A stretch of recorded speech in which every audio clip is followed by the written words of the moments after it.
Have a big show for everyone right now. Tom House is with us today on Bottom Line Baseball, and he's with Jackson in San Diego right now. So, guys, how are we doing today? Real good, 72 and sunshine. We just got off the field in a baseball camp.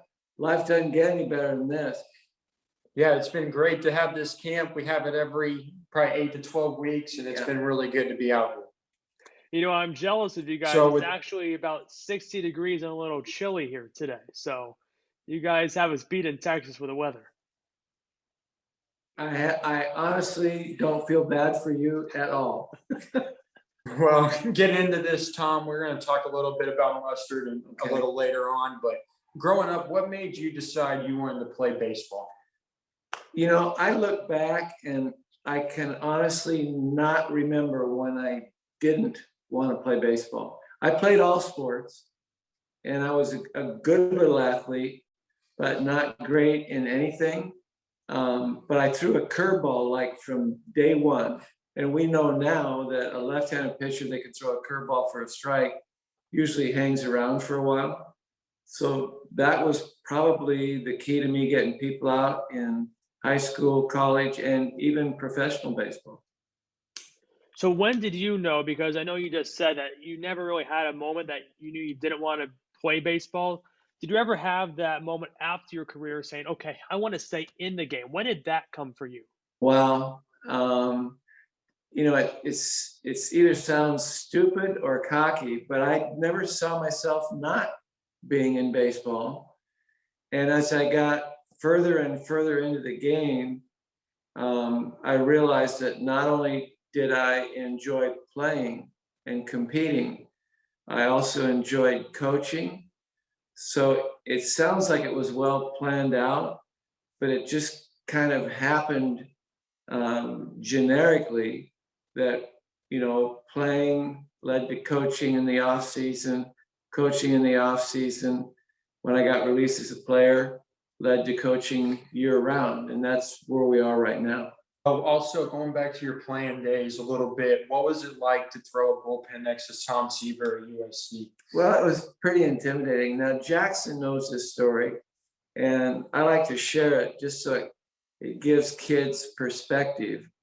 I had a really good record in high school. I won a lot of games in high school, and I was drafted by How the many Cubs, games?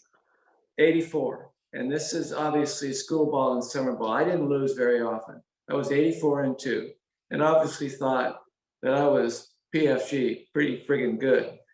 So I was drafted by the Cubs.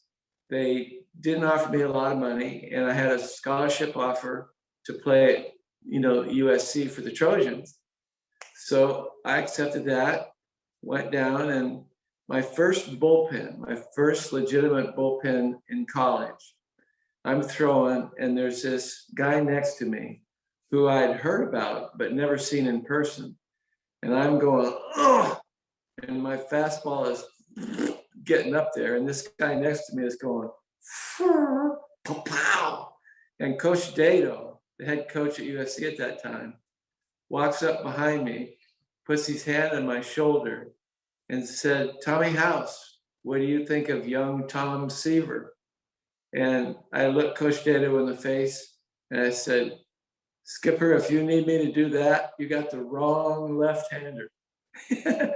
And then he said something that I use to this day. He said, no. I don't need you to be Tom Seaver. I need you to be the best Tom House you can be. And this lesson, we actually used it today. We're not asking kids to compete for a job with someone else. They're competing for a job with their own best self. And that gives perspective, takes a whole lot of pressure on process and preparation. And that's one of the lessons that both Jackson and I have learned working with each other and with working kids that with mustard, and like today where there were 8 pitchers and like 10 quarterbacks today. The question for you, I'm interested in. Do you feel like you can still compete as a coach? Oh yeah, definitely. Competition is, if you're passionate about what you do, no matter what field you're in, competition is part of that passion. you don't like to do it in a vacuum, and you don't, you don't want everything to be easy.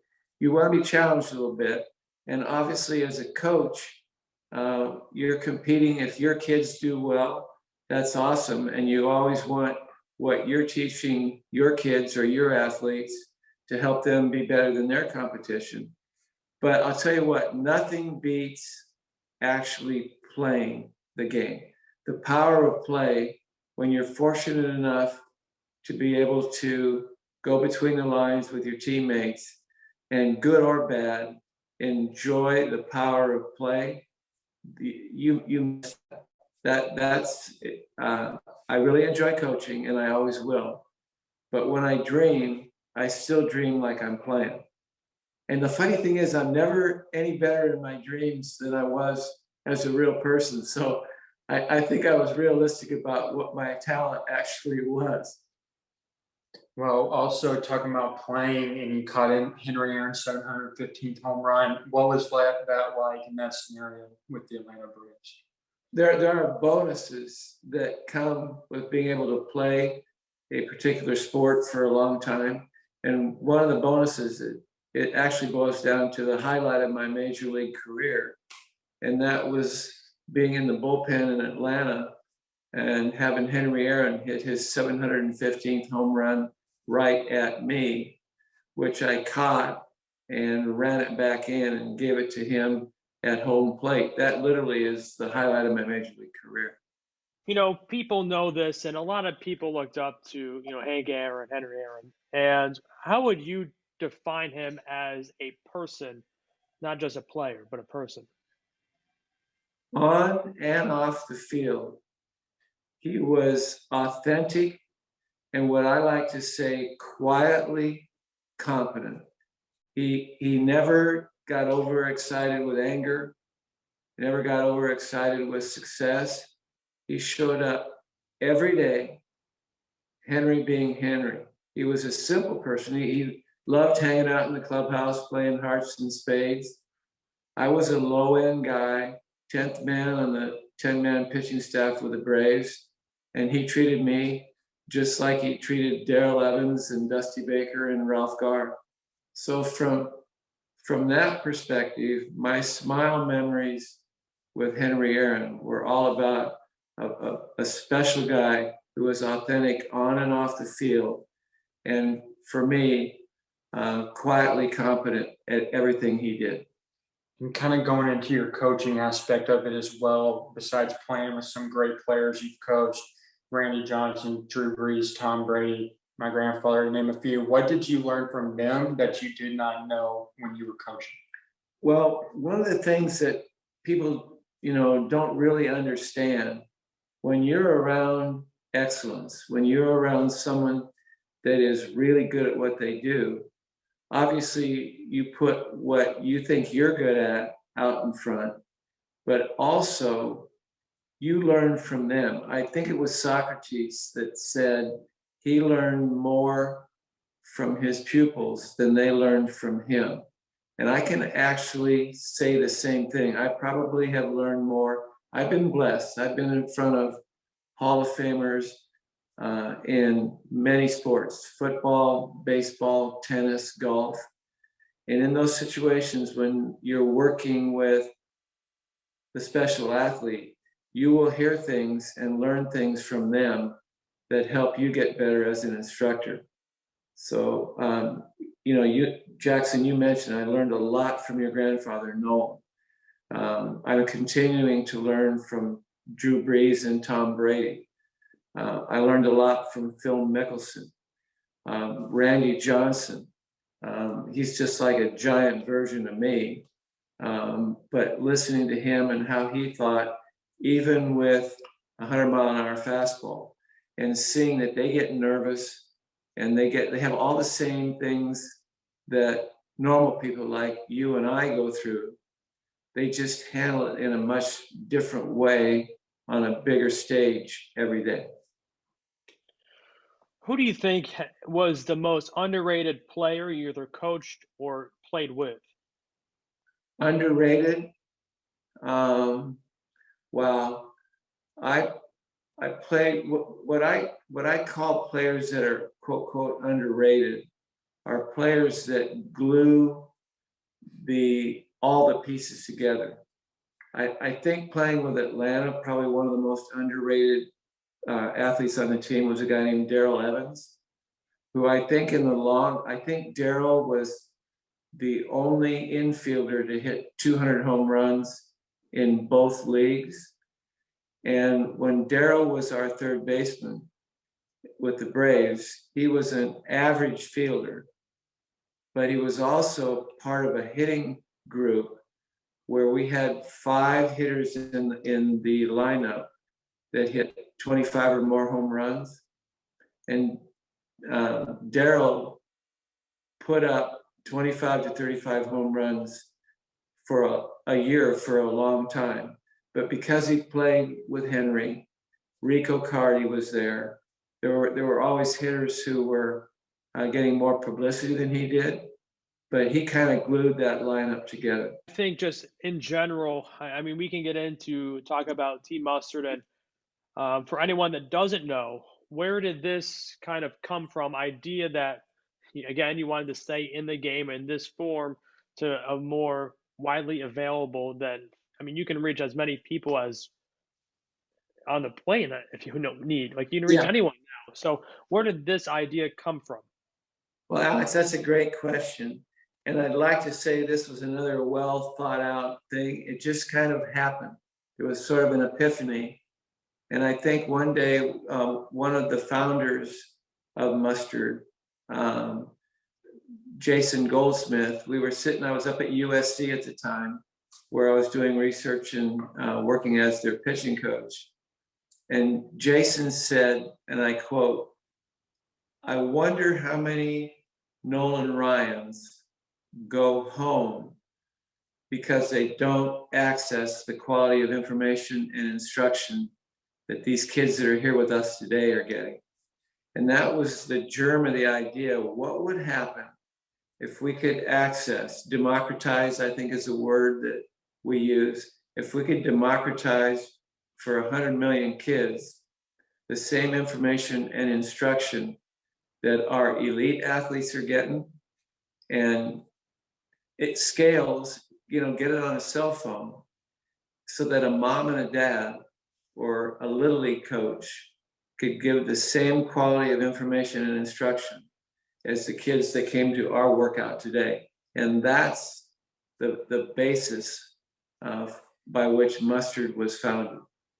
And you kind of touched on this too, but talk about the power of play and how vital that is today, because kids don't really enjoy playing the game after age 14. Exactly. That sets me up really good, Jackson.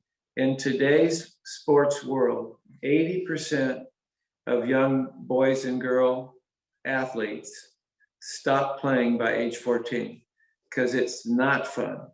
They're failing or they're getting hurt.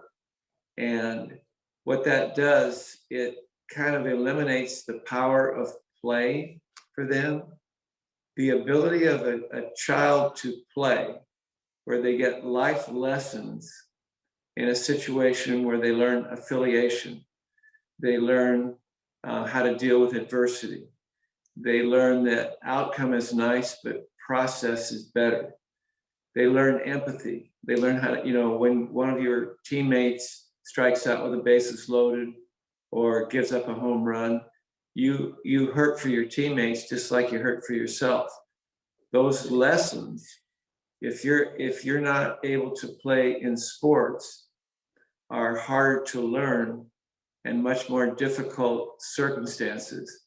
So what we're doing is trying to harness the power of play and give these young people a chance to develop their personalities in a situation where they can learn that failure is actually a good thing. You can learn more from your failures than you do your successes.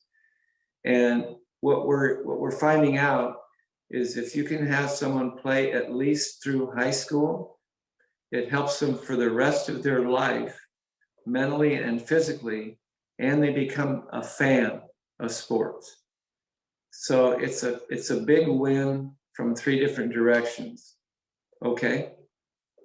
Now, obviously, the obvious is you kept playing after the age of 14. So how did you, after the age of 14, still make the game fun?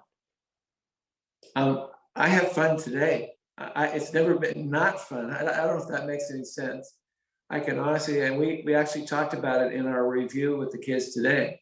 I have never gone to a ballpark or a stadium on any given day and not laughed at something. And I know there's people out there that might go 2 weeks without a gut laugh.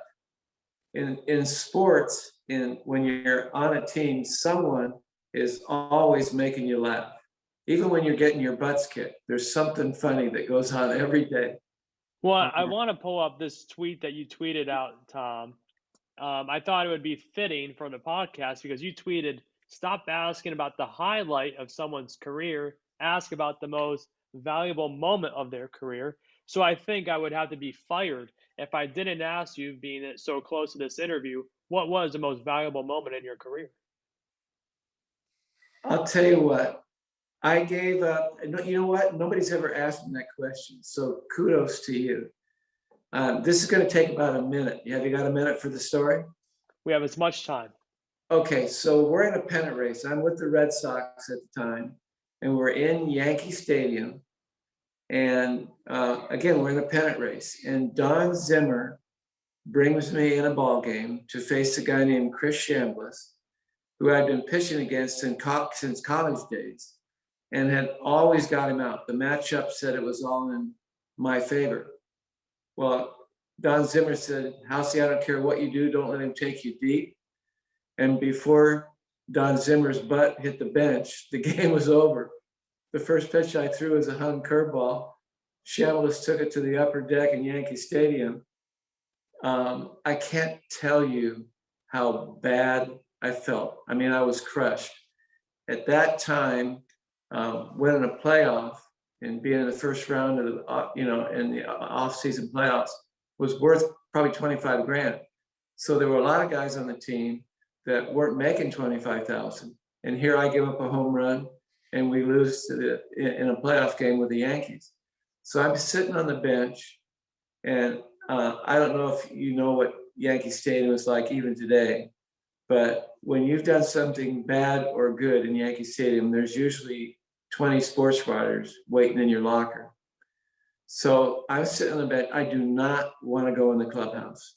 I literally do not want to go in the clubhouse because I know what's waiting for me in there. So the ground crew is finishing up. The stadium crew is finishing up. And then off to my right, here comes the guy, Carl Yastrzemski, who's the captain of the team. And he's got 2 beers and 2 Budweisers in his hand. And he sits down next to me and gives me a beer. And he says, "Was it the right pitch?" I said, "Yeah, it was the right pitch." He said, "But it was the wrong location." I said, "Obviously." And he said, "Forget about it. Listen close." He said, "It's only chips. It's not like losing friends. There's 24 guys in there that have been where you are. Let's get in, take a shower, and get out of here." Now, if it had been anybody but the captain of the team, Carl Yastrzemski, Hall of Famer, MVP, telling me, one of the low-end guys, they understand. That's that empathy. That for me was a learning experience in a failing situation when I realized how valuable sports can be with the power of play and the affiliation and the empathy that you have with your teammates. Did that make sense as a story where it was an absolute failure? By the way, there's a second part to that. I didn't hear my last name in Boston for the next 2 years. It was now pitching for the Sox, number 29, Tom. Boo!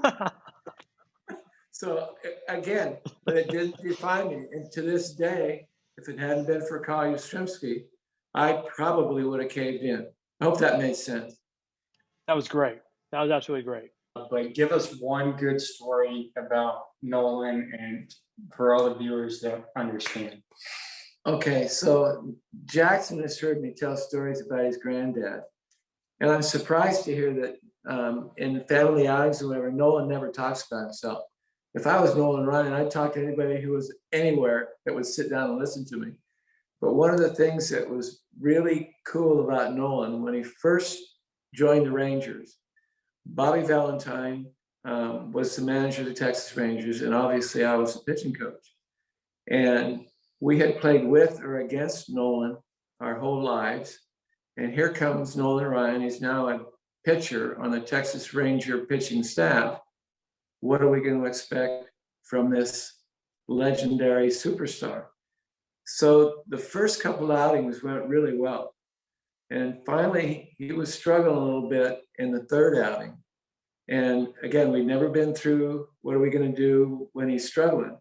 So Bobby, I think, is going to find out what Nolan's going to do to me first before he.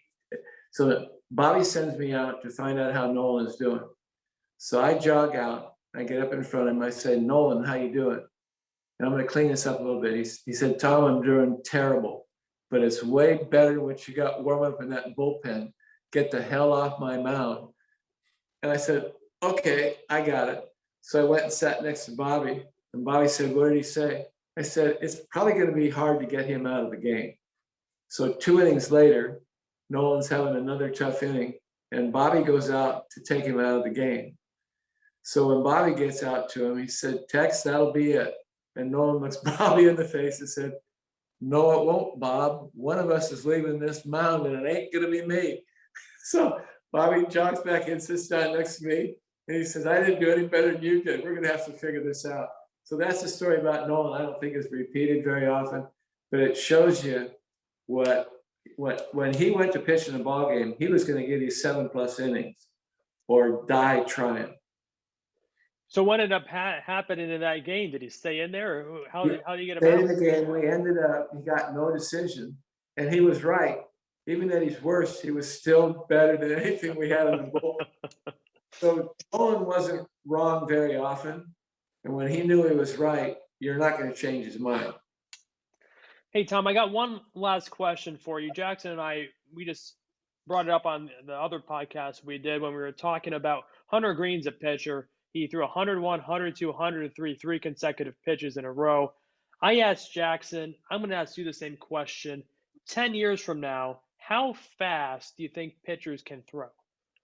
Well, we know for a fact, I know for a fact personally, that the human arm can throw a 2-ounce baseball 118 miles an hour. We've logged it in. I know that the hardest I've ever seen with a 4-ounce baseball is 115. The hardest I've ever had in front of me, where I can actually see it with a 5-ounce baseball, was 106. Now we see the left-handed reliever, the Cuban kid with the Yankees. We know he's been around 105, 5 or 6 times. If you watch the documentary Fastball, we know that with today's technology that Nolan Ryan probably sat 98, 99 and showed 103, 105 on a regular basis. The medical profession, through testing what they call valgus stress, the tensile strength of the ligaments in the elbow, they seem to think that a consistent 105 to 106 is probably the hardest that anybody's going to throw. I'm going to go out on a limb. I know that the human arm can go 118 miles an hour. And what we're working on right now is how to functionally train the arm to handle workloads at that velocity. So I hope I'm alive to remember what I'm telling you right now. I think within the next 5 years, you're going to see someone in a major league ball game hit 118 miles an hour. But I'm also going to qualify it by this. There'll be some kind of hitter that can turn that cheese around too, just so you know. Mm-hmm. Mm-hmm. Absolutely. But Tom, thanks so much for coming on the podcast today. Where can people learn more about Team Mustard and hear more about what you guys are doing? Thanks for setting me up on that. And I would strongly suggest anybody listening to this podcast go to Team Mustard, TEAM, mustard without the vowels, Team Mustard, just like my hat.com, and just get acquainted with it. And if you're interested, get on the waiting list. We're in beta testing right now, and the early adopters are going to get all the good stuff. I think it's a point in time where the tipping point is arriving. It is a quality app being put out there for a good reason. It's going to reinforce the power of play and hopefully democratize for a whole bunch of families that would never be able to get the quality of information and instruction. Now they can with just a cell phone and shooting what their athlete is doing.